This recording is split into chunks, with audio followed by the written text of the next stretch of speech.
Hi, my name is Jeff, and welcome to the podcast today. Today, our guest is Nosson Shulman. And Nosson is a distinguished tour guide and leading blogger on Israel. He specializes in VIP tours of Israel and is the founder of Israel's first virtual tour video company, where viewers can feel as though they are touring Israel from the comfort of their own homes. Man, that would be amazing for so many of you. Nosson, welcome to the show. Thank you for having me. Well, it's great to have you here. And we got a couple of websites. We'll actually just let people know how they can find out more about you. And one is www.guidedtoursofisrael.com. That's guidedtoursofisrael, no spaces.com. And also virtualtoursofisrael.com. And so if you want to check out Nosson's company, his tours, you can go there. Now, Nosson, it's great for us to have you on the podcast today because we have a connection. You were originally a Canadian, but now you reside in Israel. Is that right? Yes, absolutely. I was born in Montreal. I lived there for the first 18 years of my life. Then I migrated over to Toronto, went to University of Toronto, and at 21, I came to Israel. But I'm still a Canadian citizen. I still come to visit. Both my parents live in in Toronto, and my grandparents still live in Montreal, so I'm still very much have a strong Canadian connection. Now, why would you want to leave such a beautiful place as Canada? Canada is a very beautiful place. It's a country that I've flourished very much in. But Israel, when I took my first trip to Israel, there was something about the air. There was just something about everything. There was just something about being there that was hard to explain. I mean, it was my first trip there was at 18, but I knew that on that first trip that wasn't going to be my last trip, and that ultimately I'd be moving there eventually, which happened about 3.5 years later. But I knew that that living in Israel, once I had that first experience, I knew that I had to live there permanently. Wow.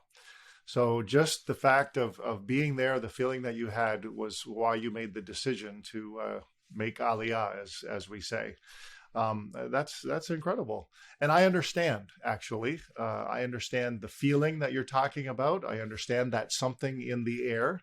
I can't make Aliyah. I'm not a Jew, but we love going to Israel, and we're very excited about being back soon. But it's great to be able to sort of hear your story. Now, in the Bible, the land of Israel is of extreme importance to the people of Israel, to the Jewish people. Why is that from your perspective? What makes it so important? So my ancestor, Abraham, grew up in what's a place called Ur, which is today in Iraq. He eventually moved to a place called Haran, which is in southern Turkey of today. And in the book of Genesis, God tells Abraham, which is roughly about 4,000 years ago, tells Abraham to go to a land which I'll show you. He doesn't tell him what land that's going to be. Abraham doesn't ask. Abraham just trusts that God's going to show him the land that's going to be good. And the moment that Abraham stepped onto that land, the connection, the eternal connection, 4,000 years ago, which continues to this day, the connection between the Jewish people and the land of Israel became eternal at that very moment. And many times throughout the Bible, oftentimes God will preface, he'll say, Moses, when I will bring you to the land of Israel, when I will bring you to the land which I will show you, and the land which you will dwell in. Oftentimes those are used to introduce a topic like fire offerings or different sacrifices. Many people miss that part, but it actually, how many times does God say that the land which I will give you? Based on that and all many of the commandments, there are many commandments of a Jew. Some commandments can only be fulfilled in the land of Israel. So based on those connections, there's no other place for a Jew in the same way that there is Israel. Right. Okay, so that's why it's important to Jews in general. Now let's make it personal. Why is it so important to you? Excellent question. Well, it's an amazing thing to be able to wake up every day in Israel. Oftentimes I'm just walking on the street, just on the pavement, and I'm thinking to myself, I just want to get on the ground and kiss it. And sometimes I don't do it because in certain situations I might kind of look weird, like a grown man going to kiss the ground. But that's how I feel about it. That's the feeling I have every day. The land of Israel to me, I mean, the first time I came here, I was 18. I came on a free trip called Birthright. I don't know if you've heard of Birthright. It's also called Tiglit. Yes. It's for those of you who don't know it. It's a trip to Israel for students between the ages of 18 to 26, for people to for Jews to come on a free trip to Israel, sponsored by different philanthropists, and to explore Israel on a 10-day tour. That 10-day tour I took really changed my life, and I mean, within those 10 days, I made life decisions that I never even thought of before that trip ever happened. And ultimately, as I told you, I knew I was going to end up here in Israel, and that's ultimately what I did. And I've been here now for 13 and a half years. Wow, that's great. Now, you've made a career out of sharing this passion for Israel with others. Talk to us about when you first became a tour guide and why. What made you make a decision like that? It was actually at a moment, very interesting story. So my wife and I, when I got married, I was 21. We came to learn in Israel for a year. I came to learn in what's called a yeshiva, a place of advanced Torah studies. That was only going to be for a year. And in that year, I mean, I was applying for jobs when I returned to Toronto. So it was really only supposed to be a year. But 3 months before, during the time of Passover, 3 months before my return trip, I took my wife on a trip to Masada, which I'm sure you've been to numerous times, Israel's second most visited site after the Western Wall. And most tourists will go to Masada, which is a site where the Jews took a last stand against the Romans. Very dramatic site. I took my wife there, and I was walking with her, and I was giving her over the narrative the way I had heard it when I was on tours. And then I said to her at one point, you know what? We're going back in 3 months. How about this? Let's cancel that 3 months. Let's stay here forever. Let's make Aliyah. Let's immigrate to Israel, and I'm going to go to tour guiding school and be a tour guide. And that's pretty much where it started. And, about a week later, my wife said, she pulled me aside and said, I think that's a good idea. So I decided I was going to go to school, which in Israel, it's not easy to be a tour guide. It's very regulated. Those who have done both, let's say the bar exam and the tour guiding exam here, will tell you that the bar, it's much easier to become a lawyer. You have to take a 2-year course, which I did. And you got to, you have to know a lot about everything about Israel, the different religions that live here, the theologies of those religions, the different eras of history, Ottomans, and the different parts of the Ottoman Empire, and the architecture, and everything there is to know about Israel. And then you take an excruciating exam, and by the time you get to that exam, you're thinking, you're sleeping, everything has to do with Israel. And once I got that, one of the greatest moments of my life was when I walked out of that exam, and I knew I had passed. I knew I did very well, and it was one of the greatest days of my life. And just the thrill of it, the thrill of that day, I relive every day, and it's just amazing. Oh, that's great. Now, obviously, it's important for Jews to visit Israel. Me being a Christian, talk to us about why you believe it's so important for Christians to visit the land of Israel. Excellent question. It's fundamental. First of all, Christians are also people of the Bible, people that study the Bible, many of them very in depth. And there's no real way to appreciate the Bible without visiting it. I guess the best analogy I can think of, and this is for a lack of a better analogy because it's like apples and oranges. It's like trying to read to be a fan of Shakespeare without really knowing English. You know what I'm saying? You're reading translations. To understand the Bible, to really be able to experience it and to make it yours, you need a trip to Israel. Now, that's not to say those who can't come to Israel shouldn't be studying the Bible. But you're going to have to work harder at it. Someone who comes to Israel, and as you've been, Jeff, many times, visiting the sites and being able to see the sites, it becomes yours. And understanding the context, the geography.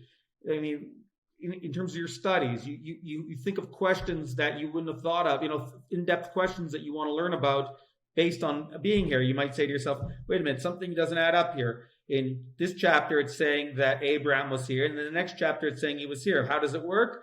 if you understand the geography, you would understand that it actually makes perfect sense. So that's why a trip is very fundamental. Also, the spirituality, which you could probably attest to.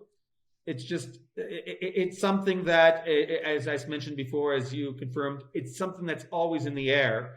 So it's not just the intellectual part of it, but it's the spiritual aspect. And the people, I keep in touch with most of my tourists, and they tell me that this trip is still with them to this very day. Hmm. Yeah, we find the same thing, and when we're taking people and they've traveled with us, it's something that they talk about for years to come, and almost to a person, every single one of them make that same statement that you made earlier. That trip changed their life. Maybe not as dramatically as it changed yours for many of them, or as dramatically as it changed mine, but still, everybody sort of attests to the impact that a trip to Israel makes on you. And honestly, the understanding that you gain about the stories that we read in the Bible, you just can't. There's no replacement for that anywhere. It's context is everything. Now, tell us about some of the favorite places that you take both, Christians and Jews to. Why are they your favorites? Why are they so meaningful? The sites that I connect to the most for both Jews and Christians are off the beaten track sites. A lot of my tourists, especially those like you that are more on the more knowledgeable side, being able to take them to a site that they've read about, they've studied, but they never really thought of it as a site to visit is always very special. One site that's very special, which is definitely off the beaten tracks for Jews, for most Christians will visit it, and that's the Jordan River, right? What's also known as Qasr al Yahud. I'm talking about not the clean water, clean baptism water near the Sea of Galilee. I'm talking more about the one near Jericho, which the water is Right. it's an interesting color, but the site that site has everything. First of all, for Jews, it's a site, and for Christians, it's a site where Joshua took the children of Israel after 40 years in the desert. He crossed the water. Miraculously, the water split, and he takes them to that side. And the first city they conquer is Jericho. Someone who's there can understand the context, right? Jericho is just right, Yes. because the verse actually says that it was opposite Jericho. People say, how do you know here? Why not another part of the Jordan River? Because it says opposite Jericho, and Jericho's right there. It's with an eyesight. It's also a cool site for Christians because it's also the site where Jesus was baptized. For those that are not interested even in religion, just in modern politics, it's the border of Israel. You are about 20 feet away from both Israeli soldiers and from Jordanian soldiers. You can hear the conversations on the other side of the river. I remember one time I was actually taking a group there, and I heard someone. They weren't even yelling it. It was just we were just so close from the Jordanian side. I heard someone say, "Hey, look, mommy, there's a Jew." So that's how close you are. You can hear the conversations that are happening even on the other side of the river. That's a very special site. Of course, a very special site. Probably my two favorite sites to go to that I feel the most connected to is Hebron. Have you been to Hebron? I have. So you know what I'm talking about. I do know what you're talking about.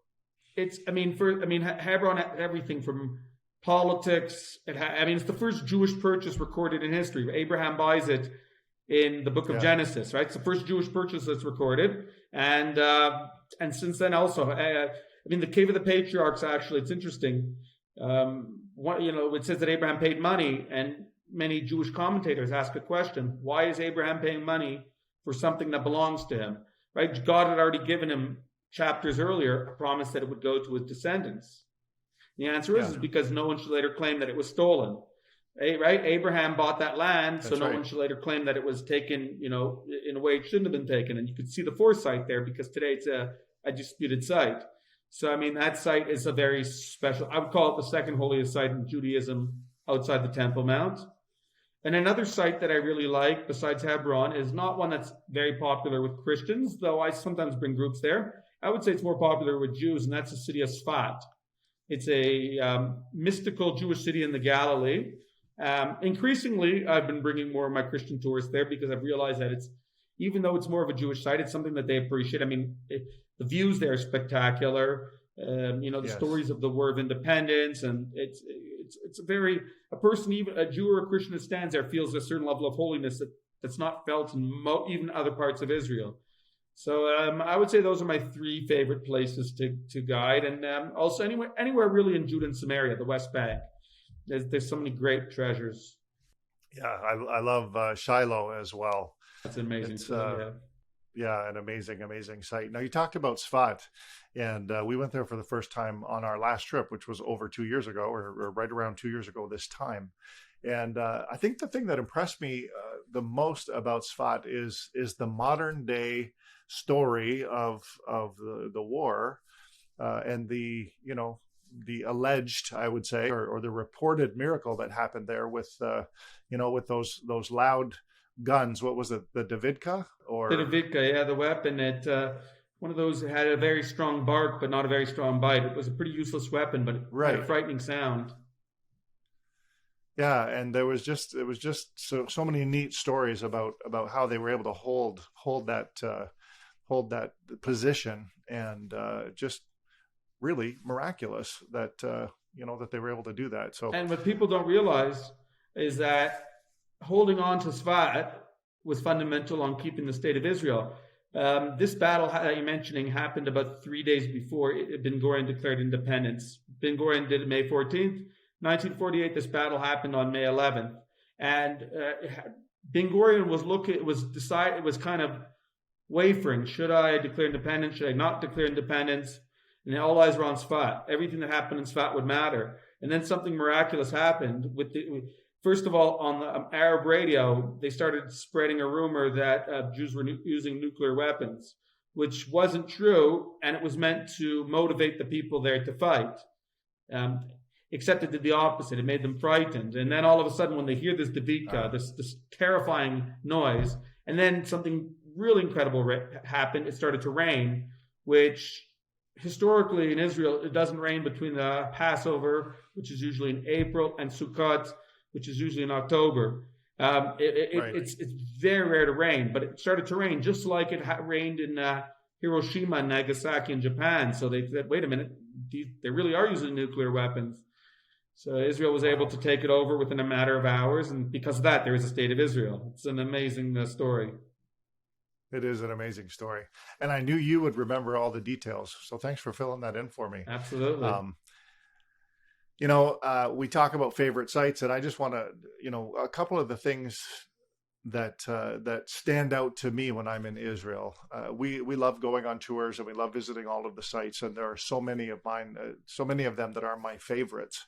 But two of the favorite places that I have, and it's just sort of even been impressed on me lately. I've been thinking more about this.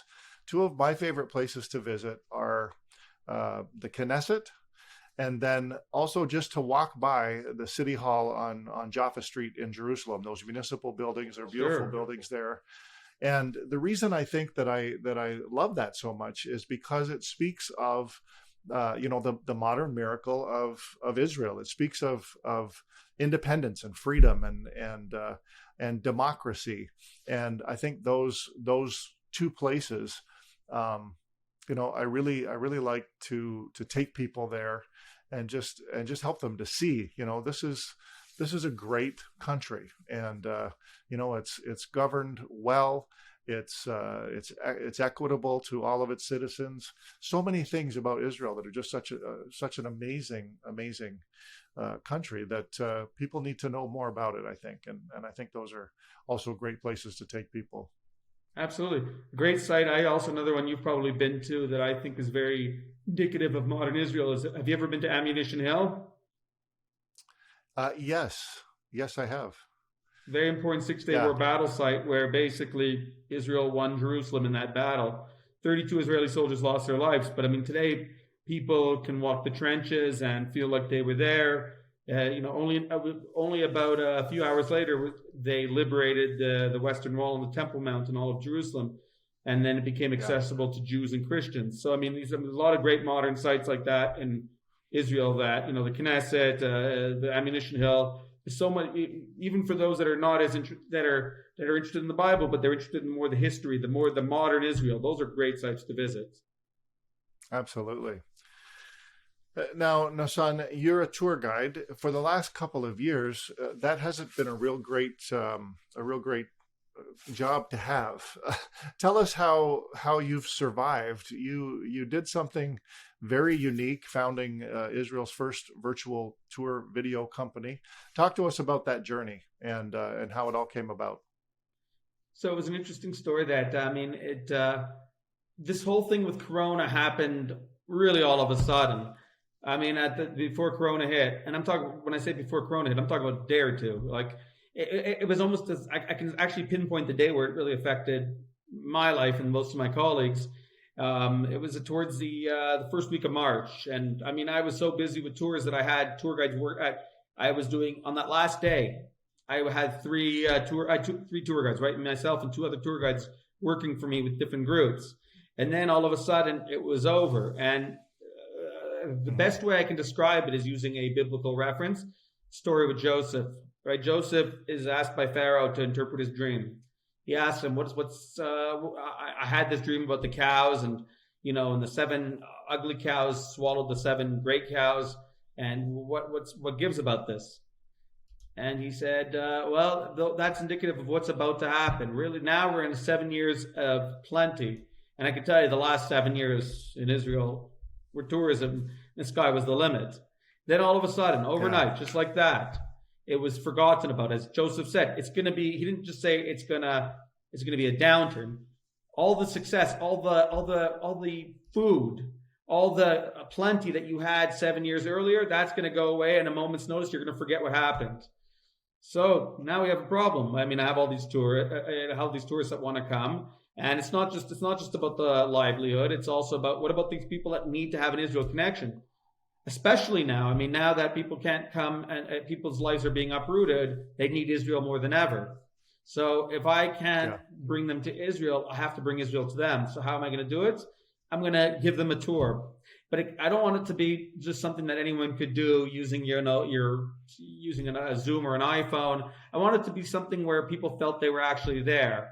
And I brought in one of Israel's top videographers to videotape me doing Jerusalem, and it was done 21st century style with the special effects and everything.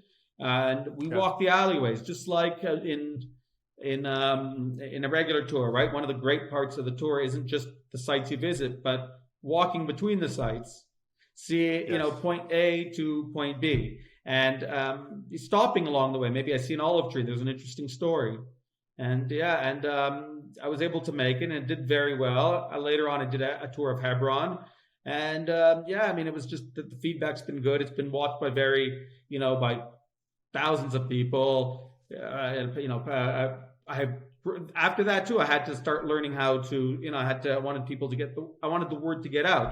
So I had Right. also, I started networking with pastors, networking with Christian media figures, and I developed also at the same time an Israel blog that became very popular. And it's grown to the level now where we have senators, we have governor, we have over 3,000, by now it's over 4,000 pastors in the U.S. And it's something that I've really been able to help people, give them an Israel experience. At the same time, it helps them in their faith, and it's something they can do from the comfort of their own home, whether it's at 7 in the morning or 8 at night, whenever's convenient. Yeah, well done. I mean, I think this is just a great response to the pandemic, but also, I see it being something that is very, very useful in the future. You have no idea, or maybe you do, how many times we get phone calls from people who would be interested in coming on our tours, but when we tell them, how much walking there is, how much the heat and so on. A lot of them, they're older. They say, "Oh, you know what? I think I'm too old. I can't really physically do it. I'm so disappointed. I would really love to come." I think this would be an amazing product for those people, and I'll be happy to tell them about it. As a matter of fact, it would be just something that I think will it'll find its place and even take off once travel is back to normal. There's a whole market out there for this kind of thing. So very, very, Absolutely. very well One done. of the most memorable people that contacted me once, he said to me, So I'm getting this from my father. He's an older man. He's always dreamed of coming to Jerusalem. At this point, it's not really going to happen. He's not in that kind of shape anymore. This is his last chance. So of course, he bought the tape, and of course, and another good thing about it is too is it's not very, it's not expensive. It's like buying a video. You get it, and you can watch it as much as you want. It's not you have to buy a plane ticket. But back to him, he said that he bought it for his father. Later on, he told me, no, his father, was in tears. His father was like, he felt like he'd gotten that Jerusalem experience he so craved, and that to me, I mean, that feedback is something I'll never forget. That. It was just fantastic. For that alone, it was worth making the video just to hear him say that. Yeah, yeah. Well, that's great. Now, just for our listeners and our viewers, tell them again where they can find you on the web, just one more time. Absolutely. So the best way to do it is you can find virtualtoursofisrael.com, VIRTUAL, tours, TOURS, of Israel. ISRAEL.com. There's several videos to choose from.